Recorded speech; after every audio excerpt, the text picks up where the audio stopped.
Well, this is almost kind of funny right here. Humiliated Trump exploded after White House mistakenly set up call with official he fired. Now, hang on. So, President Donald Trump accidentally called former National Security Advisor and retired U.S. Army General H.R. McMaster last month from their White House, according to CBS, citing 4 sources familiar with the matter. Of course, CBS is not going to cite their sources. We don't have to cite our sources. Trump caught out as he's overheard making outrageous brag to his friend.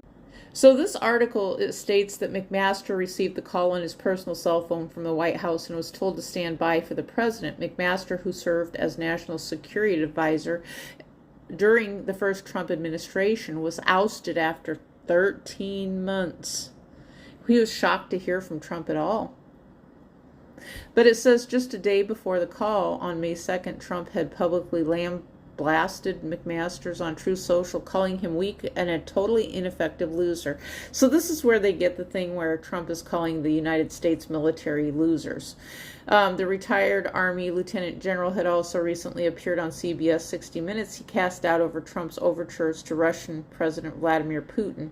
Now the thing, so I know you guys are going to say, well, consider the source. Yes, they are playing into that media war. But the thing is he is recorded on video saying these things at the same time. Oh, down here, this part is kind of interesting. Down here at the bottom, it says Trump suffers a mental collapse after a senile moment on stage in the middle of a speech. Now, I don't know what that is. I have not heard of that. Now, right here, it says Trump suffers mental collapse after senile moment on stage in the middle of a live liberation speech.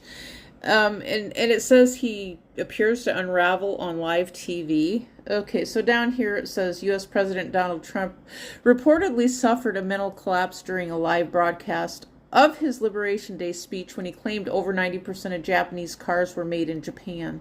The moment came during Trump's highly anticipated speech on April 2nd, where he's imposing a whopping 25% on countries that do not manufacture goods in the United States. I don't know what this has to do with the price of tea on China, but they're calling this the Irish Star, though. The paper's the Irish Star. Yeah, I think it's a subscription. It looks like a tabloid of some sort. So I have to consider the source, that it's probably not very accurate. But Donald Trump does like the National Enquirer type of media press. He says it's good for him. That's what helped get him elected president at the grocery